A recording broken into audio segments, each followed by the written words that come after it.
Iščete rešitev, kako priti hitro do strank in kako potem ta mehanizem za pridobivanje strank umestiti na svoj koledar in v nekaj, kar redno počnete in na kar se lahko zanesete, da bo vedno kreiralo prihodke, da vam bo kreiralo stabilen biznis, ki bo lahko rastel skozi čas in tudi gradil vašo avtoriteto, kredibilnost, osebni brand. Toliko enih plusov je, potem absolutno ne spregledajte dogodkov. Dogodki, ki konvertirajo, so vaša vstopnica na raketo.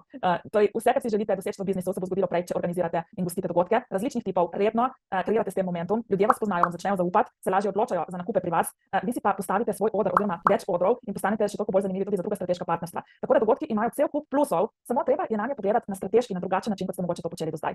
Marsikateri podjetnik se zatakne v tem, da dogodek obravnava kot samotni otok, kot one-off, računa na to, da bo zaslužil s kotizacijami, promovira samo ta dogodek, ne razume, kako je dogodek vpleten v celoten ekosistem vsega ostalega, kar počne in s tem resnično zamuja veliko priložnosti. Tako da na tem intervjuju, hvala Maja za vabilo, boste izvedeli drugo plat zgodbe, kako se lahko dogodkov, ki konvertirajo, lotite pametno.